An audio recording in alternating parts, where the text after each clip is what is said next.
Hello everyone, I am Bhavna Sahani, the founder of Futurismo Academy, and I am back with the new video for class 10th.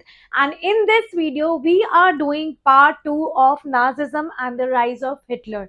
जिसने अभी तक part 1 नहीं देखा है, उसका link नीचे description box में given है. So let's get started with this one.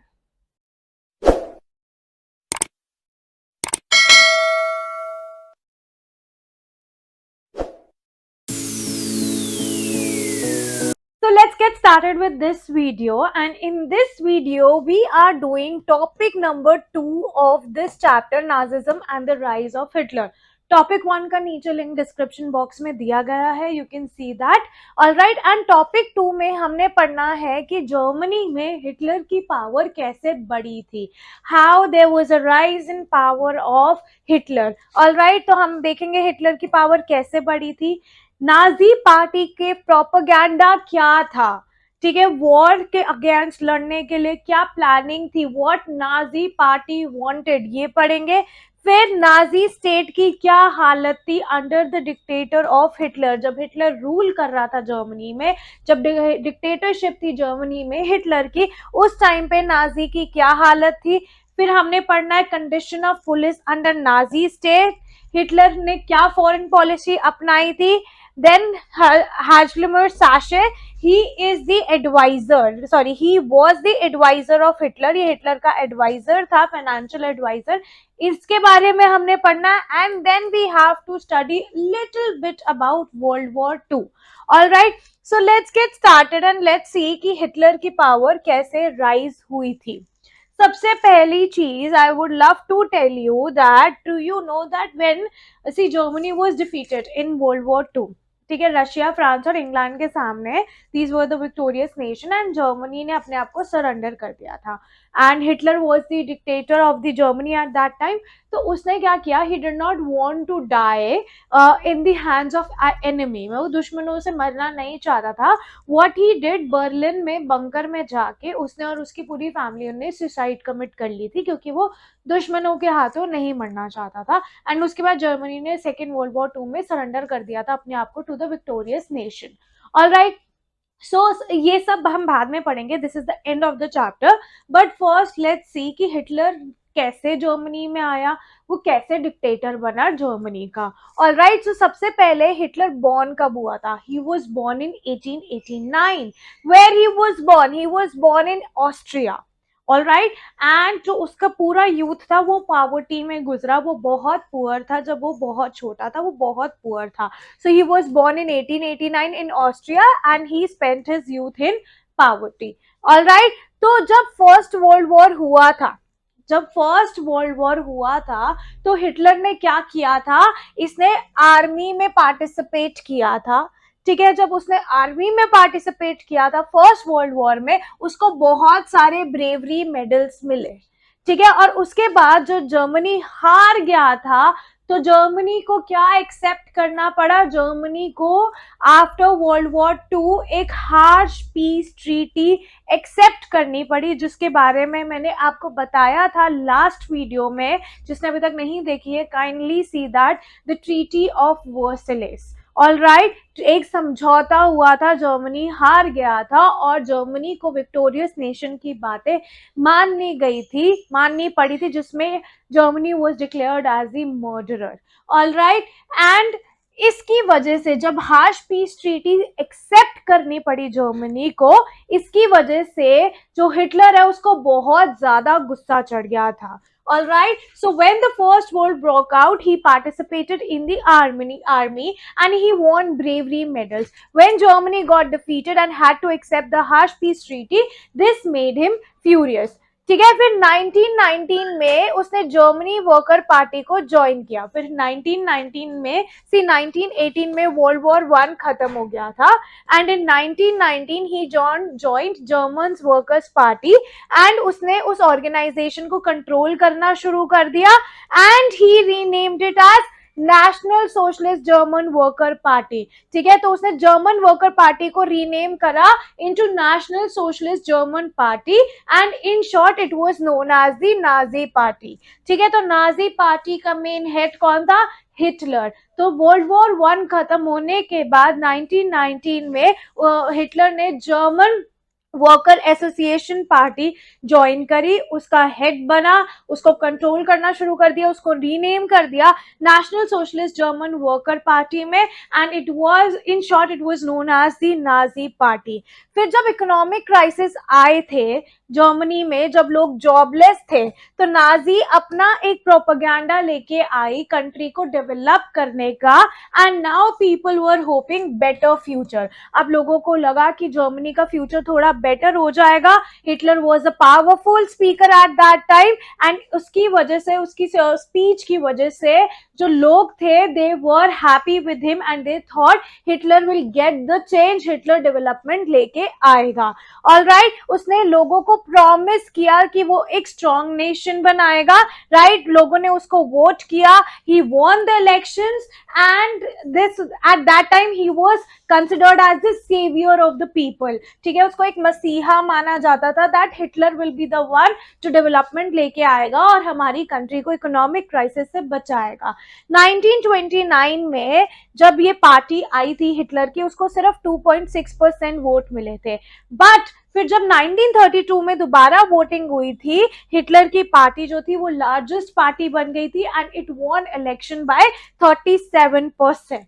ठीक है, देन 30 जनवरी 1933 में जो प्रेसिडेंट हिडेनबर्ग थे, उन्होंने क्या किया, हिटलर को हाईएस्ट पोजीशन ऑफर करी in the cabinet of minister. Alright, so this is how उसकी पावर बढ़ी व्हेन हिडेनबर्ग ने उन्हें एक हाईएस्ट पोजीशन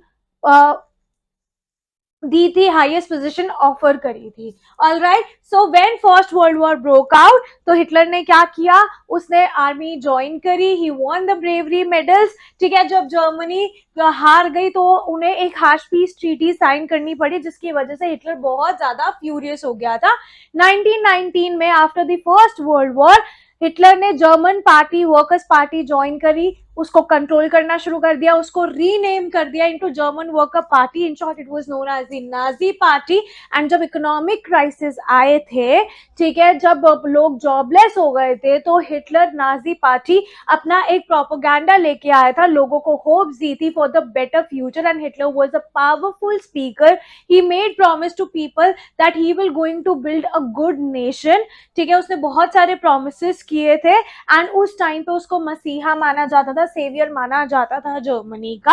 1929 में जब वोटिंग हुई थी, हिटलर की पार्टी को 2.6% वोट मिले थे, एंड इन 1932 हिटलर की पार्टी Nazi party was the largest party, and it was won by 37% of the vote. और उसके बाद 30 जनवरी 1933 को प्रेसिडेंट हिडेनबर्ग ने कैबिनेट ऑफ मिनिस्टर में हिटलर को हायर पोजीशन ऑफर करी थी। दिस इज हाउ हिटलर की पावर राइज हुई थी। Alright, so let's move to the next slide.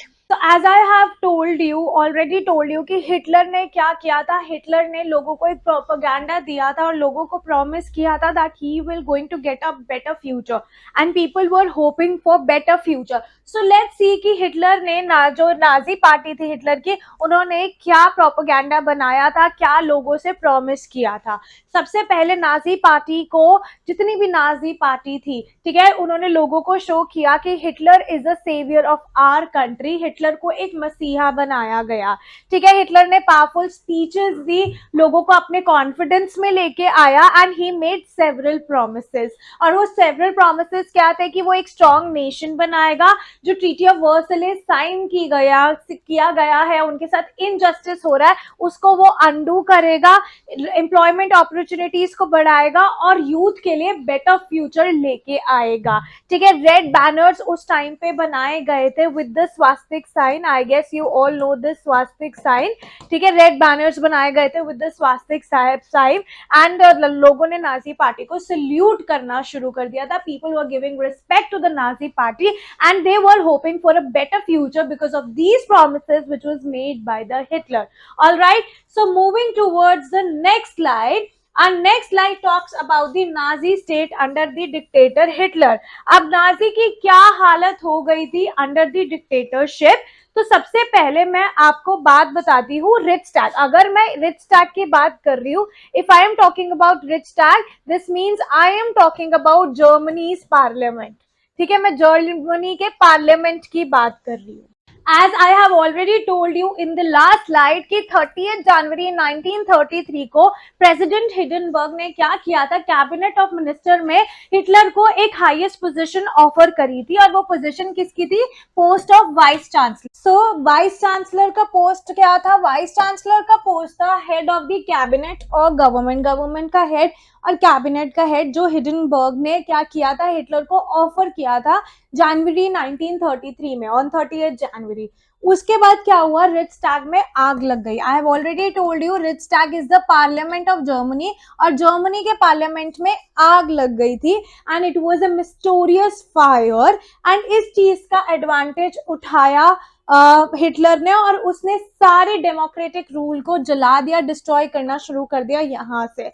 ठीक है, rights like freedom of speech, freedom of media, press, assembly, it was discontinued for ever, क्योंकि कोई democratic rule का कोई paper बचा ही नहीं था। उसके बाद हिटलर ने क्या किया, कॉन्सेंट्रेशन कैंप्स को इंट्रोड्यूस किया।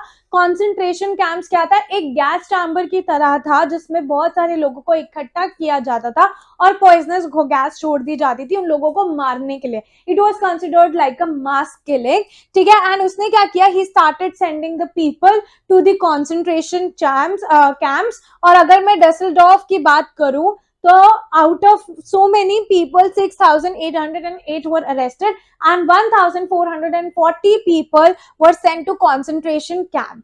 उसके बाद उसने एक फेमस एक्ट पास किया, which was the enabling act to establish dictatorship. Dictatorship को एस्टैब्लिश करने के लिए एक एक्ट पास किया। तो मार्च 1933 में वो फेमस एक्ट पास हुआ था, एंड उसमें क्या हुआ था, डिक्टेटरशिप आ गई थी जर्मनी में, और डिक्टेटर कौन था हमारा, जर्मनी का हिटलर। और हिटलर को सारी पावर दे दी गई थी टू कंट्रोल दी पार्लियामेंट। उसके बाद यूनियंस को बैन कर दिया गया, मीडिया को बैन कर दिया गया। तो जितनी भी पॉलिटिकल पार्टीज थी, जितनी भी ट्रेड यूनियंस थे, दे वर बैन। अब गवर्नमेंट का, हिटलर का, डिक्टेटर का कंप्लीट रोल था over the economy of the country, media of the country, army of the country and judiciary of the country. और पुलिस की अगर बात करें तो special police forces were introduced, और जो स्पेशल पुलिस फोर्सेस थे वो कंट्री के लॉ एंड ऑर्डर को उसी तरीके से बेसिकली कंट्रोल कर रहे थे जिस तरीके से नाजी पार्टी चाहती थी। और उस टाइम पे नाजी गवर्नमेंट को, नाजी की पार्टी को मोस्ट ड्रेडेड क्रिमिनल स्टेट की रेपुटेशन मिली लोगों से, एंड पीपल को अरेस्ट कर दिया जाता था, लोगों को अरेस्ट कर दिया जाता था विदाउट एनी लीगल प्रोसीजर। तो बेसिकली सबसे पहले इसमें आपने यही याद रखना है कि हिडनबर्ग ने एक क्या किया था, ऑफर दी थी to the Hitler to get the highest authority of the parliament. उसके बाद पार्लियामेंट में आग लगी थी, और तब से सारे डेमोक्रेटिक रूल को डिस्ट्रॉय कर दिया गया था। कंसंट्रेशन कैंप्स को इंट्रोड्यूस किया गया, उन कंसंट्रेशन कैंप्स में बहुत सारे लोगों को भेजा जाता था, मास किलिंग होती थी। ठीक है, उसके बाद इनेबलिंग एक्ट इंट्रोड्यूस किया, जिसमें डिक्टेटरशिप आया और सारा कंट्रोल हिटलर के हाथ में दे दिया गया था। यूनियंस को, ट्रेड यूनियंस को, मीडिया को बैन कर दिया जाता था, क्योंकि हिटलर अपने हिसाब से चलाना चाहती थी, वो completely economy, media, army, judiciary पे अपना कंट्रोल लाना चाहता था। स्पेशल सिक्योरिटी फोर्सेस को इंट्रोड्यूस किया गया ताकि गवर्नमेंट उस हिसाब से चले, कंट्री उस हिसाब से चले जिस हिसाब से नाजी स्टेट चाहती थी। एंड उस टाइम पे Nazi state was considered as the most dreadful criminal state. All right, and people were arrested without any legal procedures. Now moving towards the next slide, our next slide talks about the police under the Nazi state. अगर मैं police की बात करूं तो special security forces introduce करी गई थी society के लॉ एंड ऑर्डर को उस तरीके से चलाने के लिए जिस तरीके से नाजी पार्टी चाहती थी, जिस तरीके से हिटलर चाहता था। एंड नाजी पार्टी को उस टाइम पे रेपुटेशन मिली थी as the most dreaded criminal state. Regular police officers होते थे, they were always in green uniform. उसके अलावा स्टॉर्म ट्रूप्स को भी इंट्रोड्यूस किया गया।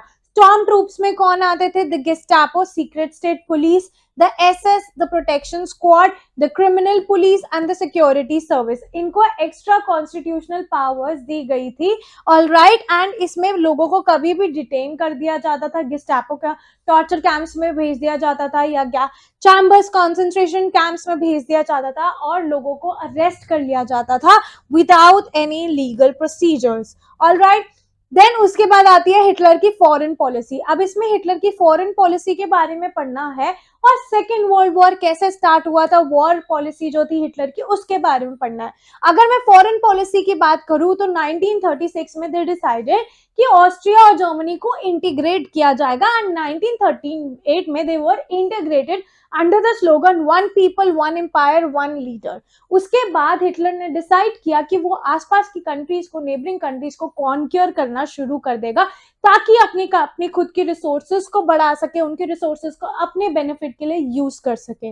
ऑलराइट, और इस टाइम पे जर्मनी को इंग्लैंड का सपोर्ट मिल रहा था। It was an unspoken support, और इंग्लैंड जर्मनी को इसलिए सपोर्ट कर रहा था क्योंकि इंग्लैंड को थोड़ी दया आ गई थी जर्मनी पे जब ट्रीटी ऑफ वर्सलेस साइन की गई थी, and you all know that treaty of Versailles was very harsh. तो बेसिकली उसको लगा कि मुझे अब्रॉड से भी सक्सेस मिल रही है, अपनी खुद की कंट्री में भी सक्सेस मिल रही है, now I am the dictator, I am the ruler.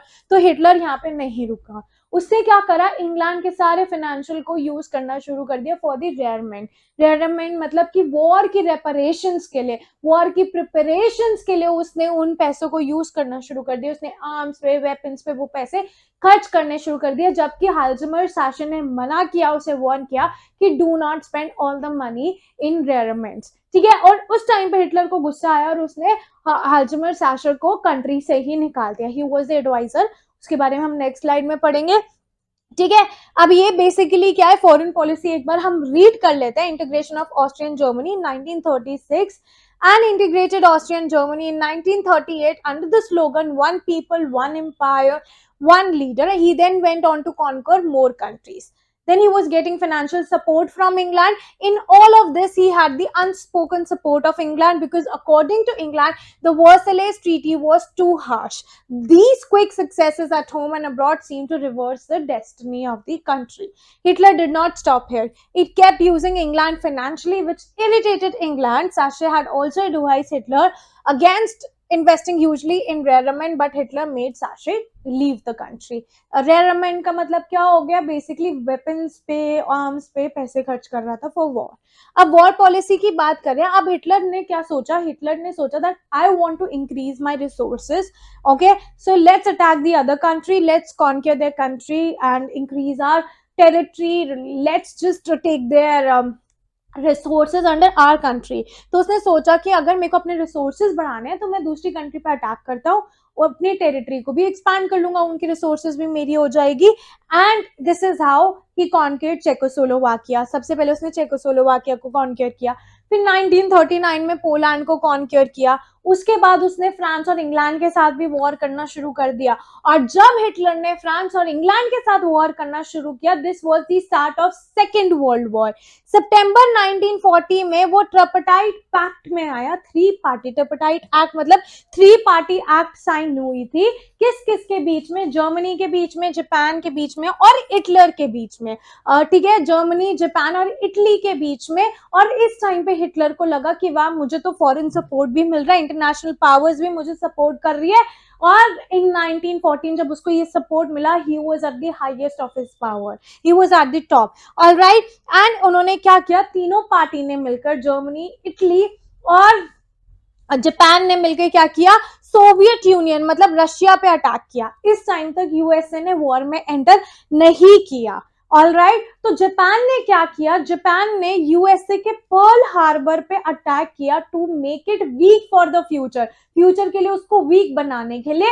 And in response government, USA को भी रिस्पॉन्ड करना पड़ा और उसको वर्ल्ड वॉर में एंटर होना पड़ा। एंड इन रिस्पॉन्स यूएसए ने क्या किया, जापान के हिरोशिमा नागासाकी पे न्यूक्लियर बॉम्ब्स को गिराया, न्यूक्लियर बॉम्ब से अटैक किया। Alright, and this is how USA also entered into the war. ठीक है, एंड यूएसए ने बेसिकली उन पे न्यूक्लियर बॉम्ब्स फेंक के ये दिखाया that I am the super power and I have the nuclear bombs which you don't have. Alright, उसके बाद आते हैं नेक्स्ट स्लाइड पे, जिसमें हम पढ़ेंगे हाजमर साशे के बारे में। वो एक इकोनॉमिस्ट था। He was the closest advisor, financial advisor of Adolf Hitler. अब हिटलर ने क्या किया, साशे को पूरी रिस्पॉन्सिबिलिटी दे दी जर्मनी को इकोनॉमिक क्राइसिस से बाहर निकालने के लिए। अब साशे ने क्या किया, उसने फुल प्रोडक्शन करनी शुरू कर दी ताकि फुल एम्प्लॉयमेंट प्रोग्राम्स बने, लोगों को एम्प्लॉयमेंट मिले। एंड इस वे में जर्मनी का सबसे फेमस सुपर हाईवे बना और वॉक्सवैगन कार इंट्रोड्यूस हुई, ठीक है, जिसकी वजह से एम्प्लॉयमेंट भी काफी मिल गई, लोगों को जॉब भी मिल गई। बट लेटर हिटलर ने क्या करना शुरू कर दिया, इंग्लैंड के सारे फाइनेंसेस को वेपन्स और आर्म्स में खर्च करना शुरू कर दिया। सैशे ने वार्न भी किया कि डू नॉट डू दिस, लेकिन हिटलर को गुस्सा आया और उसने सैशे को जर्मनी से ही बाहर निकाल दिया। एंड सैशे को वो कंट्री छोड़नी पड़ी because Hitler was the dictator और हिटलर की माननी पड़ी थी, ठीक है, clear. Now let's read about world war two. फिर वर्ल्ड वॉर टू जो हुआ था, अब जैसे कि मैंने आपको बताया, सितंबर 1939 में जर्मनी ने पोलैंड पे कॉन्क्यर करा, ठीक है। एंड उसके बाद जब पोलैंड को कॉन्कर करा 1939 में, सबसे पहले चेकोस्लोवाकिया को किया, उसके बाद 1939 में पोलैंड को कॉन्कर किया और उसने फ्रांस और इंग्लैंड के साथ भी वॉर शुरू कर दी। तो जब जर्मनी ने फ्रांस और इंग्लैंड के साथ वॉर शुरू करी, this was the start of the world war two. सितंबर 1940 में जर्मनी, इटली और जापान के बीच में एग्रीमेंट साइन हुआ। This agreement was known as Tripartite Act. Tri means three, partite means party, and pact means an act, an agreement. It was signed between these three countries, and इस time पे Hitler को international powers भी मिल गई। And 1940 में उसको लगा कि that I am the super power, अब मेरे पास सारी पावर है। He was at the pinnacle of his power, ठीक है। फिर 1949 में क्या हुआ, हिटलर ने, जर्मनी ने इटली और जापान के साथ मिलकर रशिया पे अटैक किया, alright. And he made one mistake, उसने अपने वेस्टर्न फ्रांस को और ईस्टर्न फ्रांस को ओपन छोड़ दिया and it was unprotected. Soviet union ने क्या किया, रशिया ने क्या किया, जर्मनी को वहीं अटैक किया, ऑलराइट। अब तक यूएसए ने वॉर में एंटर नहीं किया। जापान ने क्या किया, to make USA weak for the future, उसके पर्ल हार्बर पे अटैक किया एंड उसने बॉम्ब किया यूएसए नेवल बेस पे, that is at Pearl Harbor. And फिर यूएसए भी सेकेंड वर्ल्ड वॉर में एंटर हो गया। And to show that I am the super power, USA ने क्या किया, यूएसए ने जापान में 1945 में नागासाकी एंड हिरोशिमा पे अपने न्यूक्लियर बॉम्ब्स गिराए to show that I am the super power. और यहाँ पे डिफीट हो गया था जर्मनी का, जर्मनी हार गई थी। Here I wanted to tell you one thing, जब सेकेंड वर्ल्ड वॉर में जर्मनी हारी थी तो हिटलर ने क्या किया, हिटलर को जब पता लग गया कि वो हारने वाला है, he did not want to die in the hands of enemy, वो दुश्मनों के हाथों नहीं मरना चाहता था। तो उसने क्या किया, बर्लिन में बंकर में जाके अपने आप को, अपनी पूरी फैमिली को सुसाइड कमिट करवा दी। एंड उसके बाद जर्मनी ने अपने आप को विक्टोरियस नेशन के आगे सरेंडर कर दिया था। Alright, this we will be doing in the last topic of this chapter as well. So that is it for today.